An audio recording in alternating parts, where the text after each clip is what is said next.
لڑائی ہے ہماری پاکستان اور افغانستان کے درمیان ہوئی، ان کا کیا ہے؟ وہ میں نے جو کلعدم تنظیمیں ہیں، کلعدم گروپس جو ہے جو ریاست پاکستان کے خلاف جنگ کر رہی ہے، اور اسی کی وجہ سے لڑائی بھی ہوئی، اسی کی وجہ سے دونوں مجبور ہو کے قطر بھی گئے، ان کا کیا ہے؟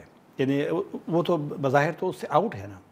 اب ہم نے ان سے پوچھا، ان کا معاہدے سے کوئی تعلق نہیں، کوئی تعلق نہیں ہے، لیکن اس کی بنیاد پہ یہ جنگ تو اسی کی بنیاد بھی نا، تو اس کے بارے میں تو کوئی چیز نہیں آ رہی کہ اس کا کیا ہوگا۔ ہم نے ان سے پوچھا کہ بھئی آپ لوگ کہاں کھڑے ہیں، تو وہ کہتے ہیں کہ نہیں، ہم تو ہماری پالیسی میں کوئی چینج نہیں ہوگی۔ آج یاسمین خان میں حملہ ہوا ہے، جی بالکل، آپ کی خبر آئی ہوگی، اور انہوں نے آج کوئٹہ میں کسی بندے کو مارنے کا بھی دعویٰ کیا ہے، تصویر بھی اس کی بھیجی ہے۔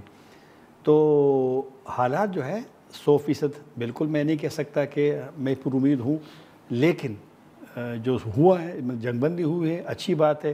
یہ بھی ہے مثبت پیش رفت ہے کہ اب دوسرا دور ہونے والا ہے 25 اکتوبر کو۔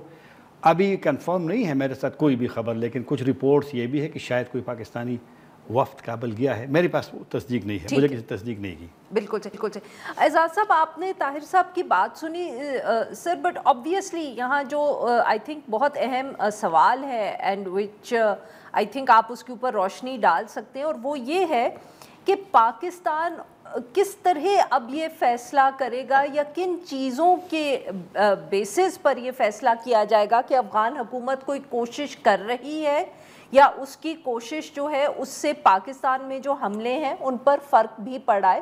کیونکہ جیسے طاہر صاحب نے کہا آج بھی اطلاعات آئی ہیں حملوں کی، تو یہ آئی تھنک شاید یہ جج کرنا بھی بڑا ضروری ہوگا کہ ہم کیسے فیصلہ کریں گے کہ جو کابل میں حکومت بیٹھی ہوئی ہے وہ کوئی کوشش کر رہی ہے، یا ان کے جو اقدامات ہیں ان سے فرق پڑ رہا ہے۔ سنسیریٹی کیسے ڈٹرمن کریں گے؟ جی بہت شکریہ عارفہ، آج کافی ہفتوں بعد آپ کے پروگرام پہ آیا۔ وہ جو انسٹیٹیوٹ ہے میرا، وہ سنوبر انسٹیٹیوٹ ہے، اس کا میں چیئرمین ہوں، اور وہ اسلام آباد میں ہے، لاہور میں نہیں، جی جسٹ فار یور انفارمیشن۔ اچھا، معاف کریے گا سر۔ کوئی بات نہیں، طاہر خان صاحب نے درست کہا کہ یہ ٹی ٹی پی تو اس معاہدے میں نہیں ہے، اور ٹی ٹی پی کے ساتھ تو ہم شاید نبڑ بھی لیں گے اگر ان کو وہ جگہ نہ ملے اور وہ حمایت نہ ملے جو ان کو اس وقت مل رہی تھی، اور شاید ابھی بھی مل رہی ہے۔ پہلے تو کچھ غلطیاں ہم سے بھی ہوئی، ہم نے خود ٹی ٹی پی سے بہت بات چیت کی، غلطی نہ کہیں اس کو، چلیں اس وقت کی حکمت عملی تھی کہ ہم نے بات چیت کی، کیونکہ بات چیت کرنی چاہیے تھی، لیکن وہ سود مند نہیں ہوئی، اور نتیجتاً 2021 سے جب سے طالبان آئے ہیں کابل میں، اس وقت سے ہر آنے والا سال زیادہ خون ریزی کر رہا ہے، اور 2024 میں تو ساری حدیں پلان دیں۔ تو ظاہر سی بات ہے پاکستان کو اس بات سے بہت رنجش ہوئی کہ وہ طالبان جن کی وجہ سے ہم 25 سال بدنام ہوتے رہے کہ جی ہم ان کی مدد کر رہے ہیں، وہ بجائے اس کے کہ طالبان اپنی سرزمین کو روکیں، اور انہوں نے وعدہ کیا ہوا تھا باقاعدہ، جو فروری 2020 کا معاہدہ تھا، وہ روکنے کی بجائے وہ یہ کہہ رہے ہیں کہ جی ہمارے ہاں تو ٹی ٹی پی ہے ہی نہیں ہے، وہ تو آپ کا اپنا مسئلہ ہے، اگر آتے ہیں بارڈر سے تو آپ روکیں، ملک کے اندر ہے تو ملک کے اندر آپ روکیں۔ تو مجھے تو ان کے جو استدلال ہے اس کی سمجھ نہیں آ رہی، کیونکہ یہ کوئی آج کا مسئلہ تو نہیں ہے، افغانستان کی سرزمین تو اس سے پہلے بھی استعمال ہوتی رہی ہے، اور ڈاکومنٹری ایویڈنس موجود ہے، آپ پڑھ لیجئے کتاب مائی اینیمیز اینیمی بائے اویناش پالیوال، تو ڈاکومنٹری ایویڈنس لوگوں نے اس کے اندر دی ہوئی ہے۔ تو یہ کوئی نئی بات نہیں ہے ہمارے لیے کہ جی وہاں سے افغانستان سے سرزمین استعمال ہوتی تھی۔ جس بات کا زیادہ دکھ ہوا وہ یہ بات تھی کہ اب آپ نے وہ بھارت جس نے آپ کو ٹوتھ اینڈ نیل اپوز کیا تھا تھرو آؤٹ، اب آپ ان کو جو مسلمانوں کے خلاف آج بھی اتنے ہی شد و مت سے کام کر رہا ہے، آپ اس کو بھائی بنا کے دوبارہ اپنی سرزمین دے رہے ہیں۔ تو اس وجہ سے پاکستان کے گلے اپنی جگہ بجا ہیں، اور طالبان کو میرے خیال میں اس پہ غور و فکر کرنا پڑے گا، اور اگر وہ نہیں کریں گے تو اسی لیے میں نے کل پرسوں جہاں پہ بھی میں نے بات کی اس معاہدے کے حوالے سے، تو میں بھی کاشیسلی آپٹیمسٹک تھا، محتاط اندازے سے میں نے اس کو خوش آمدیدی سے کہا، کیونکہ طالبان کی روایت رہی ہے کہ انہوں نے جو بھی وعدہ کیا اس میں بدعہدی کی، انہوں نے کبھی بھی اپنے آپ کو اس قسم کے وعدوں کا پابند نہیں سمجھا. مجھے نہیں پتا کہ وہ کس حوالے سے اپنے آپ کو یہ سمجھتے ہیں کہ جی وہ کسی وعدے کے پابند نہیں ہے. کیوں نہیں ہے وعدے کے پابند؟ بہرحال ایک اسلامی ایمریٹ کے وہ نمائندگی کر رہے ہیں اس وقت, تو وہ کرنا چاہیے ان کو. تو پاکستان کے ساتھ تو بہت ہی یعنی جی جسے کہتے ہیں نا کہ ان کو آج بھی ان کے لیے وہ فیاضی جاری ہے. تو میں سمجھتا ہوں کہ اس معاہدے اور اس بات چیت کے علاوہ جو ترکی میں ہو رہی ہے, ہمیں اپنے بارڈر کے اوپر احتیاط رکھنی چاہیے. اب سنا ہے کہ کھول رہے ہیں, لیکن میں کہتا ہوں کہ بڑی احتیاط رکھنی چاہیے. ایک زمانہ تھا میں بہت بڑا اس کا یعنی جسے کہتا تھا سپورٹر تھا کہ جی آپ بارڈر کلوز کبھی بھی نہ کریں, اکنامک سٹیکس بننے چاہیے. لیکن لگتا ہے کہ وہ زبان نہیں سمجھ پا رہے ہیں. بلکہ میں تو سمجھتا ہوں کہ جو باقی جو اتنے جی عرصے سے جو فیاضی دکھائی جا رہی تھی بہت سارے دوسرے معاملات میں, جس طرح ریفیوجیز ہیں, ٹرانزٹ ٹریڈ ہے, ان سب پہ بھی نظر ثانی کی ضرورت ہے. جی ناظرین, یہاں پہ لیتے ہیں ہم ایک چھوٹی سی بریک. Welcome back. ہم گفتگو کر رہے ہیں طاہر خان صاحب سے اور اعزاز احمد چودھری صاحب سے. طاہر صاحب, obviously ایک جو افغانستان کے حوالے سے بہت بات ہوتی ہے وہ قندھار اور کابل میں جو بیٹھے ہیں لوگ, ان کے ہم کہہ سکتے ہیں اختلافات پر بات ہوتی ہے. کیا یہ ٹی ٹی پی کا ایشو اور پاکستان سے تعلقات کا ایشو, اس کے اوپر بھی کوئی اختلافات ہیں ان دو شہروں کے رہنے والوں میں؟ ہم کہیں کہ کنسنسس ہی ہے افغانستان میں. کچھ نہ کچھ تھوڑا سا اس موضوع پہ ہے, مسئلے ہیں. اور جو میں نے سنا ابھی جب میں کابل گیا تھا سپٹمبر میں, تو یہ آپ نے صحیح سوال اٹھایا ہے کچھ نہ کچھ ہے. لیکن وہ ایسے بھی نہیں ہے کہ کوئی بہت زیادہ ایک ڈویژن ہے. لیکن میں نے پہلے سنا تھا, جب میں گیا تھا پہلے افغانستان, تو وہاں میں نے سنا طالبان کے لوگوں, افغان طالبان سے, کہ یہ ہم ایک برڈن کا لفظ بھی استعمال کیا تھا ایک بندے نے, کہ ہم پہ ایک بوجھ ہے. میراث میں بھی یعنی کہ ٹی ٹی پی ان پہ ٹی ٹی پی ایک بندے کی میں نے سنا تھا.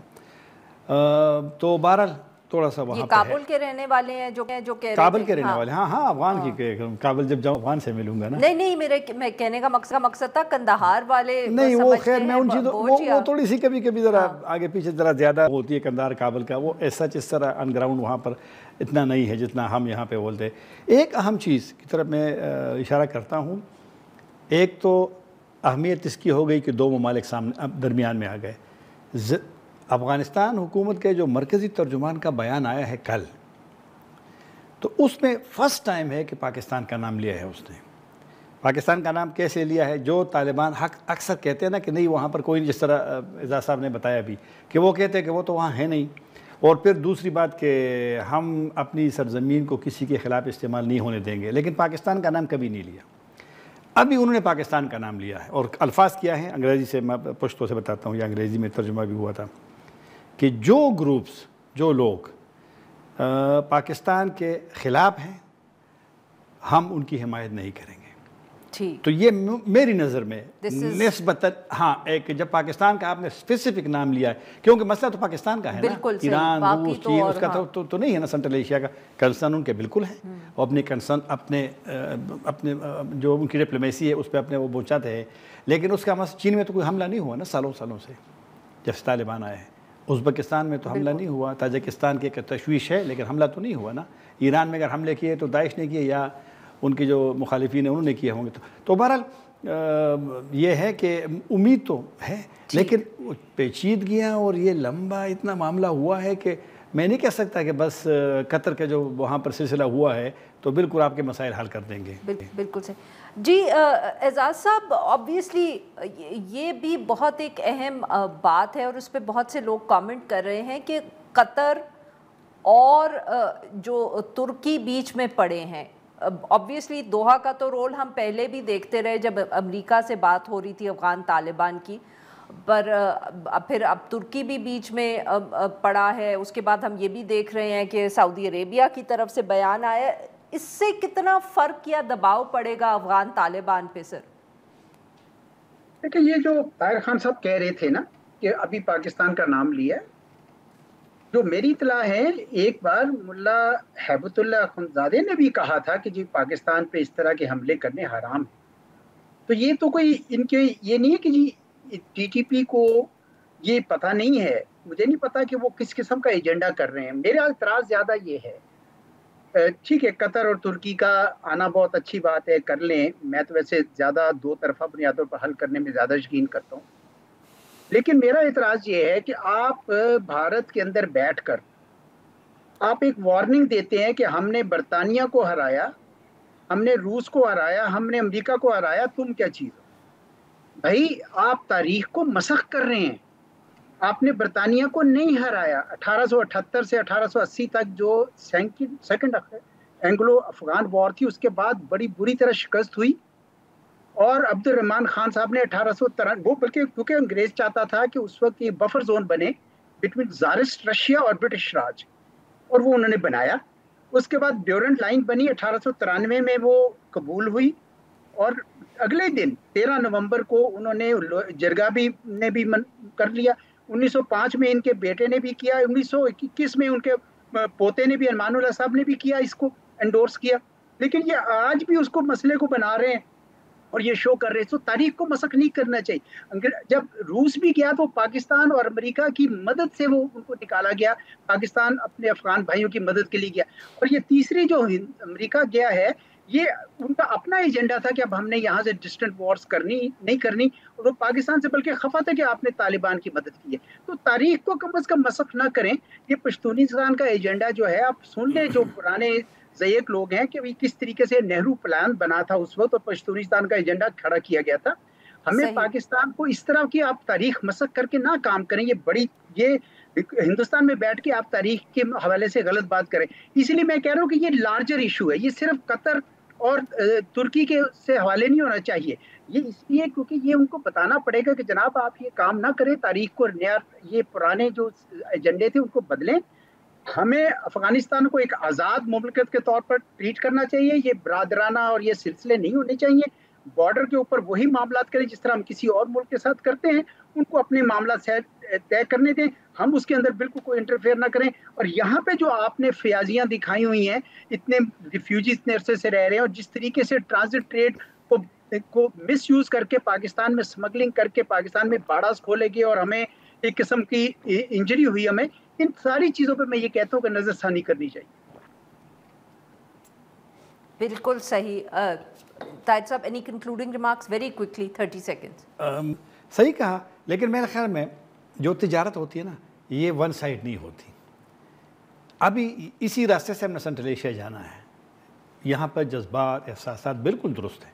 میں تو خود کہا کہ جس صورتحال سے ہمارا سامنا ہے، سیکیورٹی آج بھی حملہ میں 4 شہادتیں ہوئی ہے، تو دنیا میں تو نہیں ہو رہی نا، تو لیکن پھر بھی تجارت سب کی ضرورت ہوتی ہے۔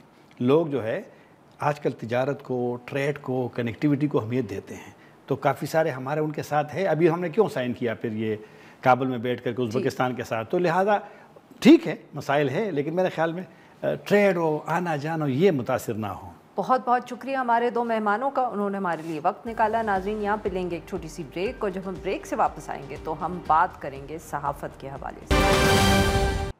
ویلکم بیک ناظرین، پروگرام کے اس حصے میں ہم ذکر کریں گے، ہمارے ایک کولیگ ہیں، ہمارے ساتھی صحافی ہیں، مطیع اللہ جان صاحب۔ مطیع اللہ جان صاحب کے اگر ہم پچھلے کچھ چند سالوں کی زندگی کی کہانی پہ بات کریں تو وہ پاکستان میں صحافت کی کہانی ہے۔ پاکستان تحریک انصاف کا جب زمانہ تھا، مطیع اللہ جان صاحب was out of a job, پھر بھی ان کو ایک دن غائب کر دیا گیا۔ فوٹیج ہمارے پاس آ گئی کہ کس طرح ان کو زبردستی کوئی اٹھا کے لے گیا۔ شام تک وہ واپس تو آ گئے، مگر آبویسلی وہ پیغام تھا مطیع اللہ جان صاحب کے لیے اور ہم باقی سب کے لیے بھی۔ اس کے بعد حکومت تبدیل ہو گئی، حکومت تو تبدیل ہو گئی، بٹ مطیع اللہ جان صاحب جو تھے، ان کے مسائل جو تھے ان میں کوئی خاص کمی نہیں آئی۔ پچھلے سال نومبر میں جب پاکستان تحریک انصاف کا دھرنا اسلام آباد آیا تو اس کے بعد مطیع اللہ جان صاحب کو اٹھا لیا گیا، اس کے بعد ان کو پیش کیا گیا۔ پھر پتہ چلا کہ پولیس نے ان کے اوپر جو کیس بنایا ہے وہ الزام یہ لگایا کہ انہوں نے ایک تیز رفتار گاڑی کو پولیس اہلکاروں پر چڑھا دیا مورلیس، کیونکہ پولیس اہلکار ان کو روکنے کو کہہ رہے تھے، اور پھر پولیس کو ان کی گاڑی سے جو ہے وہ ڈرگز بھی انہوں نے برآمد کر لی۔ یہ جو مقدمہ تھا جس میں مطیع اللہ جان پہ یہ الزام بھی تھا کہ انہوں نے اسلحہ چرایا ہے یا چھینا ہے پولیس سے، اس کے بارے میں محمد حنیف صاحب ایک اور کولیگ ہمارے، انہوں نے لکھا کہ مطیع اللہ جان صاحب کے ازلی دشمن بھی جو ہے وہ گواہی دے سکتے ہیں کہ وہ بیچارہ تو سگریٹ بھی نہیں پیتا مگر نشہ وہ ضرور کرتا ہے، اور وہ ہے رپورٹنگ کا نشہ۔ یہ جو کیس تھا اس کے اوپر حکومت میں سے خود لوگوں نے تنقید کی کہ یہ ایک غلط کیس لگتا ہے، یہ کیسے مطیع اللہ جان صاحب پہ پولیس نے بنایا، مگر بیل تو ہو گئی مطیع اللہ جان صاحب کی، مگر اب 11 مہینے کے بعد یہ اطلاع آئی ہے کہ چالان عدالت میں جمع ہو چکا ہے اس کیس کا، اور اب ان کا ٹرائل شروع ہوگا۔ کیا یہ ایک اور پیغام ہے؟ مطیع اللہ جان صاحب کی رپورٹنگ جو پاکستان تحریک انصاف کے زمانے میں بھی کسی کو پسند نہیں تھی، پھر PMLN کی حکومت آئی تو بھی کسی کو پسند نہیں تھی، کیا اب اس کے بعد دوبارہ ان کی کسی بات پر شکایت یا کسی کو ناراضگی ہوئی ہے جو یہ کیس اتنے مہینوں کے بعد جو ہے وہ شروع ہو رہا ہے؟ اس سارے معاملے پہ گفتگو کرنے کے لیے آج ہمارے ساتھ موجود ثاقب بشیر صاحب، بہت گہری نظر رکھتے ہیں یہ کورٹ کے معاملات پہ۔ جب مطیع اللہ جان صاحب یہ 26 نومبر کے دھرنے کے بعد غائب ہوئے تھے تو کچھ عرصے کے لیے ان کے ساتھ ثاقب بشیر صاحب بھی غائب ہوئے تھے، اور ہمیں جوائن کیا ہے بیرسٹر اسد رحیم خان صاحب جو ایک ماہر قانون ہیں۔ ویلکم ٹو دی شو جینٹلمن۔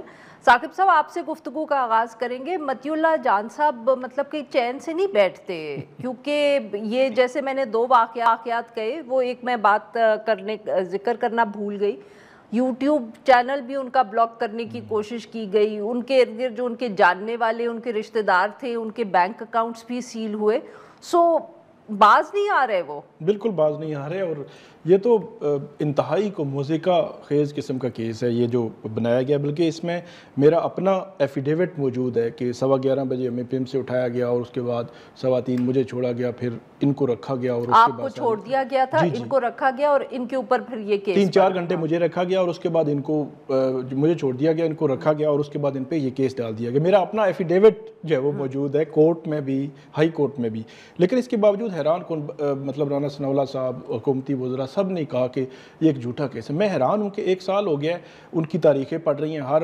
15-20 دن کے بعد تاریخ پڑھتی ہے، اب پتہ چلا وہ جی چالان آ گیا ہے، اور چالان کے بعد پڑھتی تھی تو کیا ہوتا تھا سر؟ مطلب وہ کہہ رہے ہیں جی مطلب ابھی چالان نہیں آیا یا ابھی آئے گا تو پھر ہم دیکھیں گے، یعنی کہ عدالت اب یہ پورے سال میں آپ یہ کہہ رہے ہیں کہ جو تاخیر اگر ہوئی ہے تو وہ پولیس کی طرف سے جی تاریخیں پڑھتی رہی ہیں، اور پولیس جو ہے اس نے وہ کہتے ہیں کہ انہوں نے چالان دیا اور انہوں نے اپنے گواہ بھی لائے ہیں، وہ گواہ بھی کہ فلاں نے دیکھا اور فلاں نے پتہ نہیں، مطلب اندازہ لگائیں پورا ایک سین کے لیے۔ معاف کرے گا آپ کی بار بات کاٹ رہی ہوں، یہ بتائیے گا کہ یہ چالان ایگزیکٹلی پھر کس ہیئرنگ پہ کس تاریخ پہ جمع کروایا پولیس؟ یہ تقریباً 5-6 ماہ پہلے جمع ہوا تھا، اس کے بعد پولیس نے کوئی ٹائم لیا، اب پولیس دوبارہ سے یہ کہہ رہی ہے کہ ہم نے کمپلیٹ چالان ابھی جمع نہیں کروایا۔ اب جب سے کل سے جب بات ہونا شروع ہوئی ہے تو پولیس نے یہ موقف لیا ہے کہ ہم نے کمپلیٹ چالان نہیں جمع کروایا۔ مسئلہ یہ ہے کہ جب کمپلیٹ چالان نہیں جمع کرایا، ایک جھوٹا کیس ہے، تو آپ کورٹ کو پھر کہہ دیں کہ یہ جو کیس بنتا نہیں تھا اور ہم جو ہے وہ یہ FIR جو ہے وہ اس کو کویش کر رہے ہیں یا واپس لے رہے ہیں تاکہ یہ کیس ہی ختم ہو جائے۔ ایک طرف آپ ایک جرنلسٹ ہے، اس کو روزانہ ہر 15-20 دن کے بعد کورٹ کی ہیئرنگ بھگتنا پڑتی ہے، اور دوسری جانب آپ جو ہے وہ اب کورٹ نے آج سے کل کی ہیئرنگ، مطلب اندازہ لگا لیں بیرسٹر صاحب جو ہے وہ اس کو بہتر کر سکیں گے کہ کورٹ جو ہے ٹرائل کورٹ کہہ رہی ہے آج نہیں تو کل کی تاریخ رکھ لیتے ہیں، کل کی نہیں رکھی 24 کی رکھ لی ہے۔ مطلب یہ پروسیس ہے نا، یہی آپ نے پنشمنٹ بنا دی ہے۔ بالکل سر، اگر آپ اجازت دیں اسی پہ اب ہم بیرسٹر صاحب سے بات کریں گے۔ اسد صاحب یہ سر ہمیں ذرا سمجھائیں کہ ایک چاہے صحافی ہو چاہے وہ کوئی عام بھی ملزم ہو، but particularly in Matiullah Jan's case, sir پچھلے نومبر میں یہ کیس سامنے آیا، اب چالان جمع ہو رہا ہے اور اب ٹرائل شروع ہو رہا ہے، کیا سمجھیں ہم اس کو؟ مطلب کہ پولیس سے کیا کوئی اس موقع پہ سوال کسی کو کرنا چاہیے کہ آپ اتنے مہینے سوتے رہے یا کیا کرتے رہے؟ جی بہت شکریہ عارفہ صاحبہ۔ جس طرح ثاقب صاحب نے بالکل درست طور پر بیان کیا ہے، افسوس سے کہنا ہوتا ہے کہ تمام قانونی نظام میرے خیال سے اسی رجحان کے اب شکار ہو رہا ہے کہ جو کیس ہوتا ہے، یہ جو اب لفظ بھی ہے کیس، یہ اب بالکل بے بنیاد سنائی دیتا ہے، کیونکہ اس کا مقصد یہ نہیں ہے کہ آپ انصاف کریں، کسی کو قصوروار ٹھہرائیں یا کسی کو بری کریں، وہ صرف یہ ہے کہ سیاسی مقاصد کو سامنے رکھتے ہوئے آپ کسی کے سر کے اوپر تلوار لٹکانا چاہتے ہیں، بے شک اس نے جرم کیا ہو کہ نہ کیا ہو۔ یہاں تو خیر واضح طور پہ اگر مسلم لیگ نواز حکومتی پارٹی کے سینئر ترین رہنما کہہ رہے ہیں کہ یہ من گڑت کیس ہے، بے بنیاد کیس ہے، تو میرے خیال سے، اور یہ کہ جی آئی جی اسلام آباد سے یہ سوال کیا جائے تو بات تو ادھر ختم ہو جاتی ہے۔ اس سے آگے بڑھ کر کوئی تعمیری قانونی رکاوٹیں نکالنا، وہ بھی ایسا لگتا ہے کہ ہم بالکل ہی کوئی ایک یوز لیس ایکسرسائز میں آگے بڑھ رہے ہیں۔ لیکن بہرحال یہ جو اب بات ہوئی کہ جی اتنی تاخیر کے بعد آپ اب اگلے مرحلے پر بڑھ رہے ہیں، اس پر عدالت عظمیٰ کے باقاعدہ فیصلے آ چکے ہیں کہ استغاثہ اور یہ جو تمام پروسیس ہے، اس کی اپنی کوتاہیوں کا جو وکٹم ہے وہ ملزم نہیں ہو سکتا۔ تو ایک تو یہ بات، دوسرا یہاں، اور یہ تو اب واضح ہے میرے خیال سے ہر شخص کو واضح ہے، یہ جو الزامات بھی لگائے گئے ہیں یہ تو امکانہ قسم کے الزامات ہیں، اگر ہم دیکھیں کہ کس شخص پہ آپ لگا رہے ہیں۔ تو یہاں تو بات بھی کر دی گئی ہے، عدالت عظمیٰ نے 2018 کے کیس میں یہ واضح کر دیا، سگرا بی بی کیس میں، کہ ایف آئی آر حرف آخر نہیں ہوتا۔ ایف آئی آر تو کیس کا ایک طرح سے اس کے شروعات کا ایک وہ ہوتا ہے، اس کا آغاز ہوتا ہے، اس کے بعد تفتیش کرنے والا افسر میدان میں جاتا ہے اور دیکھتا ہے کہ حقیقت کیا ہے گرفتاریوں سے پہلے، چلان کی طرف بڑھنے سے پہلے۔ تو یہاں تو پروسیس تو وہ کیا ہی نہیں گیا، یہاں تو حقیقت کی طرف آپ پہنچے ہی نہیں۔ یہاں تو یہی ہے کہ جی پورا جو نظام ہے وہ اب اس چیز کے سبارڈنیٹ کیا جا رہا ہے کہ جی ہم بے تحاشا تلواریں لٹکاتے جائیں، اور آزادی صحافت جو ہے یا آزادی اظہار رائے جو ہے وہ اب جرم بنتا جائے۔ جی نا، یہاں پہ لیتے ہیں ہم ایک چھوٹی سی break, we'll be right back. Welcome back ناظرین، اب گفتگو کریں ثاقب بشیر صاحب سے اور اسد رحیم خان صاحب سے، اور ہم ان سے بات کریں مطیع اللہ جان صاحب کے خلاف جو الزامات ہیں اور اب کورٹ کیس بھی شروع ہو رہا ہے۔ ثاقب صاحب، آپ نے کہا کوئی پولیس کے پاس اب گواہ بھی آ گئے ہیں سارے معاملے کے، سر کہیں یہ وہی پولیس والے تو نہیں ہیں جو زمان پاک میں صوفے کے پیچھے چھپے ہوئے تھے؟ کیونکہ اور کون ان کے پاس گواہ ہوگا سوائے وہ پولیس والے جو کہیں گے کہ ہمارے اوپر گاڑی چڑھائی؟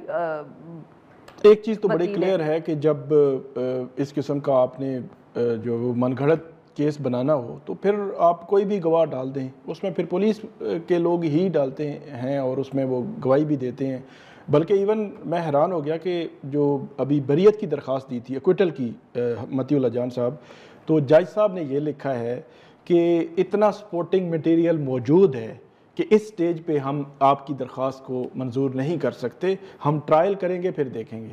تو اس یعنی کہ رانا ثناء اللہ صاحب کو تو پتہ ہی نہیں ہے کہ کتنا کچھ سپورٹنگ مٹیریل جی کتنا سپورٹنگ مٹیریل موجود ہے۔ انہوں نے کہا کہ وٹنس کی وہ سٹیٹمنٹس بھی موجود ہیں، سپورٹنگ مٹیریل بھی موجود ہے، تو اس پہ ہم دیکھیں گے۔ تو مطلب یہ حیران کن ہے کہ ہماری عدلیہ، ویسے تو ہم 26ویں آئینی ترمیم کو رو رہے تھے، لیکن مطلب عدلیہ کی اسیسمنٹ کی اب اندازہ لگائیں نا، میں ایز اے جرنلسٹ میں ان کے سامنے پچھلے 10 سال سے رپورٹنگ کر رہا ہوں، میں خود کھڑا ہو کے کہہ رہا ہوں کہ میں آن اوتھ ایک سٹیٹمنٹ دے رہا ہوں، ایک ایفیڈیوٹ دے رہا ہوں کہ یہ ایکچولی یہ وقوع ہوا ہے۔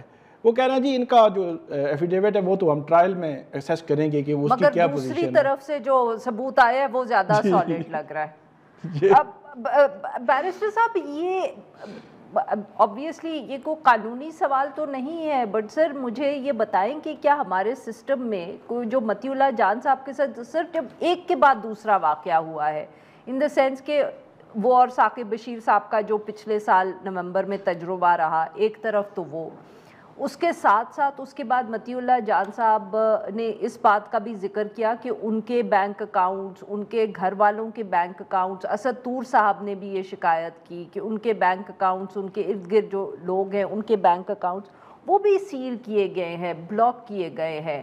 اب یوٹیوب چینل کے حوالے سے بھی الگ شکایات آئی ہیں۔ سر I mean there is a pattern of harassment، مطلب کہ مجھے اور کوئی لفظ اس سے آسان یا اس سے کم، جو کہتے ہیں نا کم سخت لفظ جو ہے وہ سمجھ نہیں آ رہا۔ کوئی ریلیف نہیں مل سکتا ان لوگوں کو؟ جی اس میں تو کوئی شک نہیں ہے کہ صحافت کے گرد جو دائرہ ہے وہ تو تنگ سے تنگ ہوتا جا رہا ہے، اور یہ آج کا نہیں، یہ پچھلے 2 4 5 سال کا یہ ایک سلسلہ ہے. اب یہ اور بات ہے کہ اب وہ مزید متحرک ہو گیا ہے. اب آپ اپنی اسٹیٹ ٹیلی ویژن کے بارے میں بات کی جاتی تھی، لیکن جو اب آپ کے نجی چینلز ہیں ان کی جو اکثریت ہے اس پر آپ دیکھ لیں جو مباحثہ ہو رہا ہوتا ہے اس کا کوئی بھی کسی بھی زمینی حقیقت سے تعلق ہے کہ نہیں ہے.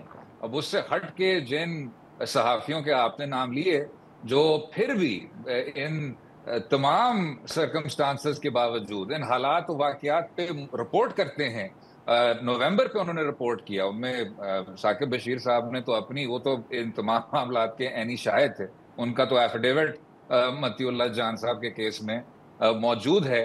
تو یہ تو وہی بات ہے عارفہ صاحبہ کہ جو آؤٹ لائرز باقی رہ گئے ہیں اب ان کے گرد بھی وہ دائرہ تنگ کیا جائے، اور اگر وہ عدالت کے دروازے پہ دستک دیتے ہیں تو جبکہ 26ویں ترمیم نے عدالت عظمیٰ کو، عدالت عالیہ کو اس حد تک غیر فعال کر دیا ہے، تو ہماری ڈسٹرکٹ عدالتیں، ہمارے ٹرائل کورٹ، سیشن کورٹس، ان کا کیا حال ہوگا وہ آپ اندازہ لگا سکتی ہیں.